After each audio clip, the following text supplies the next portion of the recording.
1000 वर्ष का समय एक कवच में लगता है, तो 999 कवच काटे लगाते रहो गणित। कोई 9 लाख कह रहे हैं, कोई 9,000 कह रहे हैं, कोई 99,000 कह रहे हैं। कितना समय लगा? 9,99,000। 9,99,000 वर्ष तक नर नारायण भगवान ने मिलकर के सहस्त्र कवच के 999 कवच काट दिए, एक कवच रह गया। जैसे एक कवच बचा, दौड़ करके सूर्य नारायण भगवान के पास गया, बोले भगवान आपने ही मुझे सहस्त्र कवच दिए थे, नर नारायण ने मिलकर 999 काट दिए, मेरी रक्षा करो, एक कवच बचा है बस। सूर्य नारायण ने उसको अपनी सन्निधि प्रदान कर दी। फिर कालांतर में द्वापर में कुंती को एक संत ने मंत्र दिया था कि इस मंत्र का उच्चारण करके जिस देवता को बुलाओगी वो आ जाएगा। और कुंती ने जब उस मंत्र का उच्चारण किया तो सूर्य नारायण प्रकट हो गए। कुंती बोली मैंने तो ऐसे ही बुलाया, आपको मुझे कुछ चाहिए नहीं आपसे, मैं तो देखना चाह रही थी मंत्र में शक्ति है कि नहीं। सूर्य नारायण बोले देवी आए हैं तो कुछ देके जाएंगे। क्या देके जाएंगे? तब सूर्य नारायण भगवान बोले हम अपने समान एक पुत्र आपको देते हैं जिसका नाम था कर्ण। वही कर्ण जो सहस्त्र कवच था, जिसके 999 कवच कट चुके थे, एक कवच बचा था, वही कर्ण कुंती के पुत्र बने। और उसके बाद कृष्ण और अर्जुन, नर नारायण ही कृष्ण अर्जुन के रूप में प्रकट हुए। जहां पर नारायण श्री कृष्ण बने हैं और अर्जुन नर ही अर्जुन बन के आए हैं। इन्होंने फिर कर्ण के साथ में युद्ध किया, लेकिन अब वही है कि कवच 1000 वर्ष से पहले तो कटेगा नहीं, और युद्ध करना है, महाभारत का युद्ध होना, तो क्या करें? और मृत्यु नरनारायण के हाथ ही होनी है। तब फिर इंद्र को माध्यम बनाया और इंद्र ने आकर के भरी बीच युद्ध मैदान में ब्राह्मण का रूप धारण किया और दानवीर कर्ण से कहा कि मुझे दान दो। सारथी मना कर रहा है कर्ण को कि युद्ध मैदान के बीच में कोई दान नहीं होगा, लेकिन कर्ण कह रहे हैं मैं अपना नियम नहीं तोड़ूंगा, ये जो मांगेंगे सो दूंगा। बोले मांगिए विप्रवर, क्या चाहिए? अभी मैं युद्ध के बीच में हूं, मुझ पे बहुत समय नहीं है, जल्दी मांगिए, क्या चाहिए? बोले आपके कवच और कुंडल चाहिए।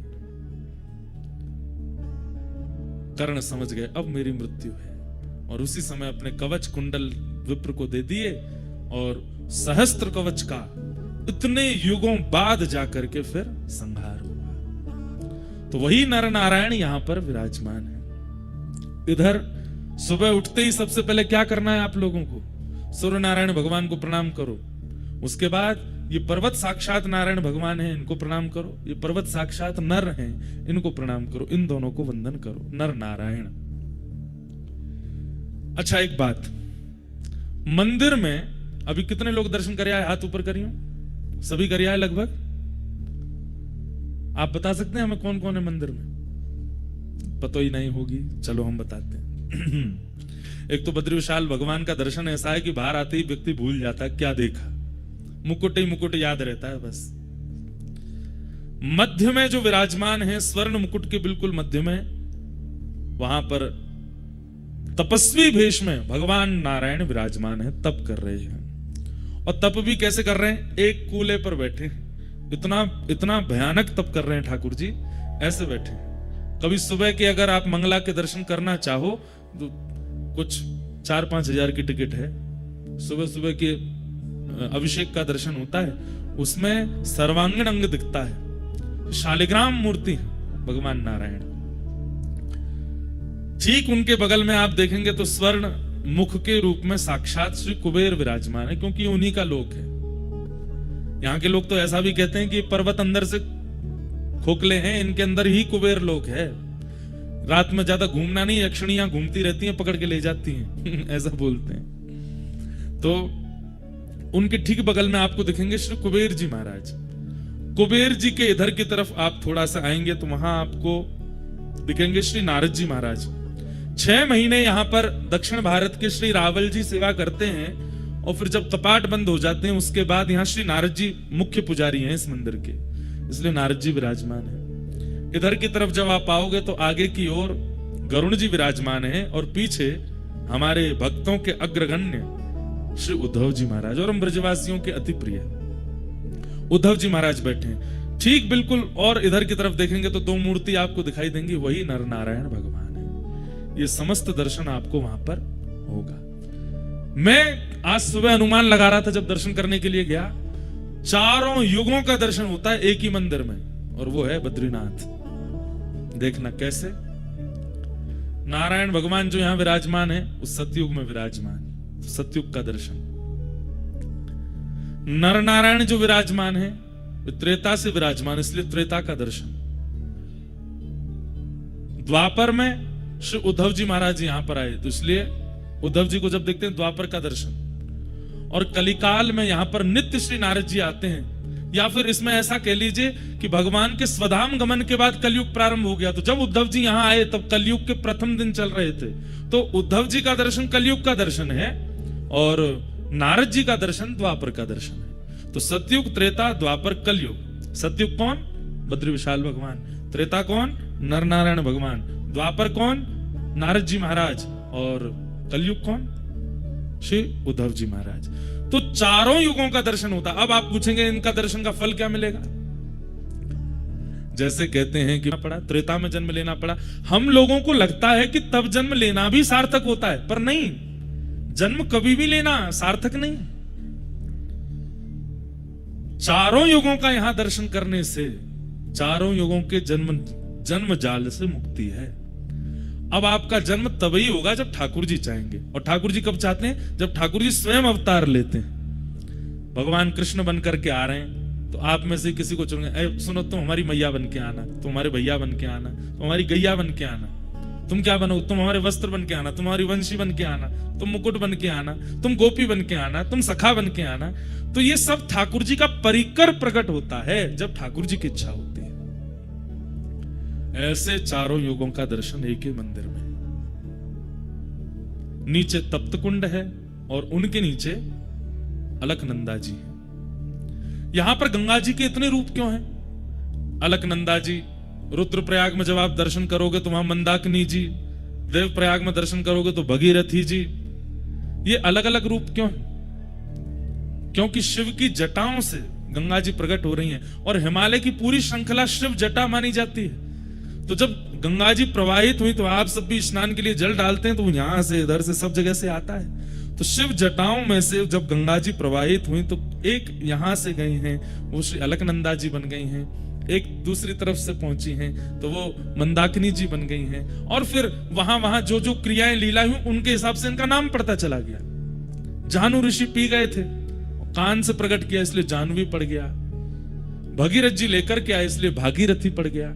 लेकिन देव प्रयाग के बाद ऋषिकेश आते आते वो केवल एक रह जाती है, गंगा। ऐसी मां गंगा है। तो ये सब यहाँ के दर्शन के भाव हैं, और समय समय पर हम आप सबको और क्रियाएं बताते रहेंगे। लेकिन एक रहस्य बता रहे हैं। अच्छा, कल से एक काम और कीजिएगा, जो लोग नियमित रूप से 6 दिन सुनने वाले हैं, कथा 6 दिन की है, यहाँ पर 15 तक कथा है। भागवत जी का पाठ सप्ताह चल रहा है, लेकिन कथा यहाँ 15 को विश्राम हो जाएगी और उसके बाद हम सब लोग प्रस्थान करेंगे। इन 6 दिनों में आप लोग प्रयास कीजिए, ये अवसर बार बार नहीं मिलेगा और हर जगह नहीं मिलेगा। आप हमसे अगर 7 दिन बाद बोलेंगे महाराज जी यही वाली कथा हमको कहीं और भी सुननी है, तो संभव नहीं है। ये बद्रीनाथ में ही प्रकट होगी। अपनी एक डायरी बना लीजिए। होना तो आज सुबह से ही चाहिए था कि आप पे हो, पर कोई बात नहीं, आज खरीद लीजिएगा। एक पेन लीजिएगा और नित्य कई ऐसे अनसुने प्रसंग और अनसुने भाव आप सुनेंगे, उनको लिखते जाइएगा, उनको लिखते जाइएगा। अब यहां प्रसंग हमने क्या रखा है? उद्धव कृष्ण संवाद। श्री उद्धव जी और ठाकुर जी का सुंदर प्रसंग। और इस प्रसंग में भिक्षुक गीत आएगा, ऐल गीत आएगा। भगवान 2 गीत सुनाएंगे, गोपियों के गोपी गीत। भागवत जी में 7 गीत हैं। रुद्र गीत पहला, वेणु गीत, गोपी गीत, युगल गीत, भ्रमर गीत, भिक्षुक गीत और ऐल गीत। ये 7 गीत हैं भागवत में। इनमें से 2 गीत ऐसे हैं जो स्वयं भगवान ने गाए हैं, और वो दोनों गीत इन 6 दिनों की कथा में आएंगे। कौन कौन से? भिक्षुक गीत और ऐल गीत। इसलिए आप ये सोच लीजिए, एक प्रकार से मैं कह दूं तो इसमें कोई अतिशयोक्ति नहीं है। श्रीमद् भगवद गीता का भी अपग्रेडेड वर्जन है उद्धव कृष्ण संवाद। भगवत गीता क्या है? कृष्ण अर्जुन संवाद। और अभी जो आप सुनने वाले हैं इसको कई लोग उद्धव गीता भी कहते हैं। श्रीमद् भागवत का एकादश स्कंद, 11वां स्कंद। तो ये जो लोग गीता पढ़ते हैं और जो लोग गीता समझ चुके हैं, अब क्या करें? अब उद्धव कृष्ण संवाद सुनो। जो वहां नहीं कहा ठाकुर जी ने, वो यहां कहा है। और मैं कई जगह आपको उद्धव के प्रश्न और ठाकुर जी के उत्तरों में बताऊंगा कि अर्जुन भी यही प्रश्न करता है, पर वहां ठाकुर जी क्या उत्तर देते हैं और यहां ठाकुर जी क्या उत्तर दे रहे हैं। इसलिए इस विषय को इतना ध्यान से सुनिएगा। मेरा तो अभी सोच सोच के अभी मुझे भूमिका बनानी पड़ेगी, नहीं तो मेरा तो मन है कि प्रथम प्रश्न पर जाऊं और सीधा प्रारंभ करूं, पर मुझे पूरी भूमिका आपको सुनानी है। इसलिए इस विषय को आप बहुत ध्यान से सुनिएगा। अत्यंत मार्मिक और अत्यंत गूढ़ विषय है। और हम आपको एक बात स्पष्ट बोल दें, आप लोग तो यहां बैठे हो, पर मूल रूप से स्वयं बद्रीविशाल भगवान और श्री उद्धव जी महाराज कथा में आके इसको सुनेंगे, क्योंकि उन दोनों का ही ये रस स्वरूप है। बहुत सुंदर भाव है। तो हम लोग वो सब श्रवण करेंगे, उस विषय में हम आगे बढ़ेंगे।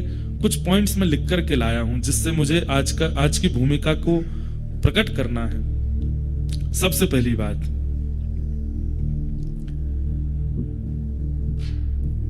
उद्धव जी महाराज वृंदावन गए। इधर देखिए सब लोग, ये बात सबको पता है कि उद्धव जी को भगवान ने भेजा था और कहा था कि उद्धव ब्रज बिसरत नाही, उद्धव मोहे ब्रज बिसरत नाही। एक प्रकार से अगर मैं कह दूं, यहां पर महाभागवत उद्धव जी का परिचय होगा इस कथा में आपको। भगवान तृतीय स्कंद भागवत में कहते हैं कि ऊपर से नीचे तक, दाएं से बाएं तक, चारों दिशाओं से उद्धव मुझसे रत्ती भर भी कम नहीं है। भगवान के 3 परम सखा हैं, सुदामा जी, अर्जुन और उद्धव। और इन तीनों में सबसे ज्यादा प्रिय ठाकुर जी को यदि कोई है तो वो उद्धव है। पर इन उद्धव जी का स्वरूप इतना गौड़ हो चुका है, ज्यादा लोग पहचानते नहीं। मेरा मन है कि इस कथा में मैं उद्धव जी को प्रकट कर दूं कि उद्धव जी हैं कौन। हमारे ब्रज वाले जानते हैं कि उद्धव जी कौन है, क्योंकि ब्रजवासियों के शिष्य हैं उद्धव, राधा रानी के शिष्य हैं उद्धव। सबसे पहला प्रश्न जो मेरे चित्त में आया, भगवान ने यदुवंशियों को शापित कराने के बाद जब अपनी लीला पूरी करने का मन बनाया तो उद्धव को बचा लिया। इधर देखिएगा, उद्धव को बचा लिया। कथा में 2-3 बार ये सुना चुका हूं पहले, पर नहीं सुनी हो तो सुन लो। जब यदुवंशियों को शाप लगा तो यदुवंशी सारे गए भगवान के पास और भगवान से जाकर के बोले कि हमारे कुल को शाप लगा है नाथ, अब हम क्या करें। तो भगवान ने समस्त यदुवंशियों को उपदेश देते हुए कहा, सोमनाथ जाओ। अच्छा, ये भी एक कड़ी है। हमारे पाठक परिवार ने 12 ज्योतिर्लिंग में कथा कराने का संकल्प लिया था और जिसकी पहली कथा सोमनाथ में हुई। उसके बाद गत वर्ष रामेश्वरम में हुई दिसंबर में। इस बार मन था कहां करें, केदारनाथ में तो व्यवस्थाएं इतनी व्यवस्थित हो नहीं पाती, तो केदारनाथ जी के भाव से बद्रीनाथ में हो रही है। कालांतर में कभी व्यवस्था बन जाएगी तो केदारनाथ भी करेंगे, पर हमारी अगले साल एक कथा है केदारनाथ में। एक वैष्णव है, वो सब व्यवस्था कर रहे हैं वहां पे। तो आज का जो प्रसंग है ये भी सोमनाथ से शुरू हुआ है। इसलिए सोमनाथ भगवान हमारी हर कथा में है, प्रथम कथा से ही वो विराजमान है, ये बात आप याद रखिएगा। उनकी उपस्थिति से ही कथाएं हो रही हैं सारी। तो भगवान ने कहा कि सोमनाथ जाइए और सोमनाथ में जाकर के यज्ञ कीजिए। और यज्ञ भी नहीं, भगवान ने वहां पर एक उपदेश देते हुए एक बहुत सुंदर बात कही कि लिखने वाली बात है ये। ठाकुर जी कहते हैं, जब कभी भी जीवन में बहुत संकट आ जाए तो व्यक्ति को क्या करना चाहिए। जब कभी भी जीवन में अति संकट आ जाए उस परिस्थिति में व्यक्ति को क्या करना चाहिए। तो वहां श्लोक है, भगवान कहते हैं व्यक्ति को जितना हो सके दान करना चाहिए। सावधानी से सुनिएगा। हमारे शरीर में कोई रोग बना है और अगर उस व्यक्ति को या तो वमन नहीं होता या फिर किसी भी रूप में अंदर से मल निकले ना, तो व्यक्ति की मृत्यु की पूरी पूरी संभावना बन जाती है। व्यक्ति के अगर मलमूत्र और भीतर की वस्तु बाहर निकलने के रास्ते बंद हो जाए, कितनी भी दवाई दे दी जाए, डॉक्टर यही प्रयास करेगा कैसे भी करके इनका मल स्वच्छ होना चाहिए, नहीं तो ये मर जाएंगे। ठीक वैसे ही भगवान यहां पर उपदेश देते हैं यदुवंशियों को, और यदुवंशियों से कहते हैं देखो जीवन में अति संकट जब आती है तब क्या करना चाहिए। बोले जितना संग्रहित धन है उसको व्यय करना प्रारंभ करो, दान करो, पुण्य करो, यज्ञ करो, अनुष्ठान करो। व्यक्ति दान पुण्य यज्ञ अनुष्ठान कब करता है? जब सब कुछ व्यवस्थित है, कोई दिक्कत नहीं है, सब बढ़िया चल रहा है, एक नंबर चल रहा है बिजनेस, तब करें, कथा करा लो, यज्ञ कर लो, अनुष्ठान कर लो, ठीक है, तब भी करो। लेकिन यहां भगवान की वाणी है कि संकट जब जीवन में आवे तब प्रयास करो, जेब में जितना रखा उस समय और लगा कि बहुत बड़ा संकट आ गया, क्या करें? दान कर दो। अभी जेब में डालो, कितने हैं निकाल दो, कहीं से लाओ, कुछ दान पुण्य, इतना भी नहीं कि सब खत्म ही कर दो, पर कुछ दान करो। ठाकुर जी कहते हैं दान करते ही आप अनुभव करेंगे कि कुछ कुछ प्रतिशत जो आपका कष्ट है वो घटने लगेगा। क्यों? संग्रहित धन ही कष्ट का कारण बना है, और उसको जैसे ही आप दान करोगे ठीक हो जाता है। तो भगवान ने यदुवंशियों से कहा कि आप सब लोग सोमनाथ चलो, और सोमनाथ में जाकर के हम लोग यज्ञ करेंगे, दान करेंगे, और वहां सोमेश्वर महादेव से प्रार्थना करेंगे जिस प्रकार आपने चंद्रमा के शाप का हरण किया, यदुवंशियों के शाप का भी हरण करो। यदुवंशी सब खुश हो गए, वाह वाह वाह वाह वाह, चलो चलो चलो तैयारी करो। पर दूर बैठे उद्धव भगवान की ओर देख रहे थे, और भगवान की ओर देखते हुए कह रहे थे, बोले नाथ आप ये सब क्या कर रहे हैं, मैं सब समझ रहा हूं। क्यों? अरे द्वारिका में कितनी यदुवंशी हैं पता है? भगवान का कुल कितना बड़ा है? कहते हैं कि द्वारिका जब विराजमान थी उस समय द्वारिका के बच्चों को पढ़ाने के लिए, अनुमान लगाइएगा, 4 करोड़ अध्यापक हैं और एक अध्यापक के नीचे 40 बच्चे पढ़ते हैं। अब बच्चों से हिसाब लगाओ कितने बच्चे हैं, कितने इनके माता पिता हैं, कितने इनके दादी दादा हैं, उससे अनुमान लगा लीजिए कि यदुवंश कितना बड़ा था। जो समुद्र में डूब चुकी द्वारिका वो छोटी नहीं थी, विशाल थी। इतने बृहद यदुवंश था कि ठाकुर जी को एक दिन चिंता हो गई, और ठाकुर जी एक दिन रुक्मणी जी से बोले मथुरा अच्छा था, व्रज अच्छा था। बोले क्यों? यहां कभी कोई उत्सव ही नहीं होता, कभी कोई मनोरथ ही नहीं होते, कभी कुछ होता ही नहीं है बढ़िया, द्वारिका जब से बनी है। तब एक दिन वसुदेव जी ने कन्हैया से कही, बोले लाला हमारो यदुवंश इतना बड़ो है, इतना बड़ो है, कभी कोई की मृत्यु है जाए, कभी कोई को जन्म है जाए, कभी हम सूतकन में रहे, कभी हम सोबरन में रहे, कब पता चली सूतक दूर भयो तो सोबर है गए, सोबर भयो तो सूतक है गए। अरे 3-3 सूतक चल रहे हैं एक साथ, क्यों? इतना बड़ा परिवार है। भगवान बोले करता हूं इसका निधान, और भगवान ने सूतक, सोवर, पातक आदि सब लोगों को बुलाया, उनमें शाप भी आया, और सबसे भगवान ने कहा देखो तुम लोग किसके लिए बने हो? बोले किसके लिए बने हैं? मानवों के ऊपर चढ़ने के लिए बने। बोले मानवों के ऊपर ब्रह्मा ने बनाई हुई जो सृष्टि है वहां जाकर के आक्रमण करो। ये भूमि द्वारिका की ब्रह्मा ने नहीं बनाई, ये भूमि तो विश्वकर्मा ने बनाई है, इसलिए यहां आप आकर के विघ्न मत डालो। और उस दिन से द्वारिका में नियम बन गया, किसी की भी मृत्यु होती है, किसी का भी जन्म होता है, तो मृत्यु जिस घर में होती है उन लोगों को सेवा दी जाती है कि भाई तुम लोग 13 दिन का अपना सब कर्म करो, बाकी पूरे नगर में सूतक नहीं लगता, और बालक के जन्म होने पर सोवर नहीं लगता। और तब से द्वारिका में उत्सव प्रारंभ हो गए। लेकिन आज जब सब यदुवंशी आए कि शाप लग गया, यदुवंशी जब चले गए तो उद्धव ने यही बात भगवान को याद कराई।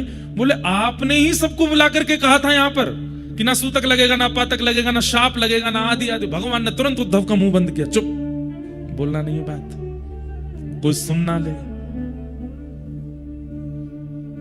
उद्धव बोले मुझे सच सच बताइए यदुवंशियों को शाप लगा है? ठाकुर जी बोले नहीं लगा। और आप इनको नाव दरिया पार करा करके सौराष्ट्र ले जाएंगे, सोमनाथ, और वहां चरण रखते ही इनको शाप लग जाएगा। ठाकुर जी बोले हाँ, आप शाप लगवाने ले जा रहे हैं, इनको शाप मुक्त कराने नहीं लेके जा रहे हो। क्यों? भगवान बोले उद्धव, बल, सुनिएगा, इतनी सुंदर, मैं तो मतलब मुझे कभी कभी ये लग रहा है मैं श्रोता क्यों नहीं हूं, मैं वक्ता क्यों हूं, इतनी अच्छी वाणी है। ठाकुर जी क्या कह रहे हैं?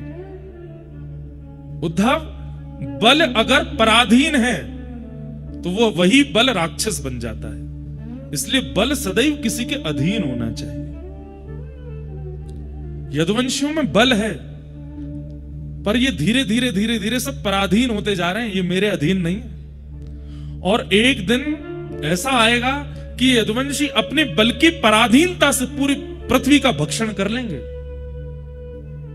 क्योंकि मैं ईश्वर हूं इस बात का अभिमान करते हैं। इस बात की धन्यता नहीं है इनके अंदर कि हम भगवान के वंशज हैं। कितनी अच्छी बात कह रहे हैं ठाकुर जी कि बल चाहे बुद्धि का हो, बल चाहे धन का हो, बल चाहे शरीर का हो, बल चाहे विवेक का हो, वो सदा पराधीन होना चाहिए, दूसरे के अधीन होना चाहिए। अगर आपका बल और उस बल के ऊपर कोई दंड देने वाला नहीं है तो आप अपने बल से राक्षस बन जाओगे। रावण राक्षस कैसे बन गया? बल को नियंत्रित करने वाला ऊपर कोई है नहीं। हिरण्यकश्यप राक्षस कैसे बन गया? कंस राक्षस कैसे बन गया? क्योंकि उस बल को अंकुश लगाने वाला कोई नहीं है ऊपर। और मानव भी, हम आप सब भी राक्षस क्यों बन जाते हैं? जब हम अपने बल का, हमको कोई अंकुश नहीं होता, उस बल के ऊपर कोई पराधीनता नहीं होती।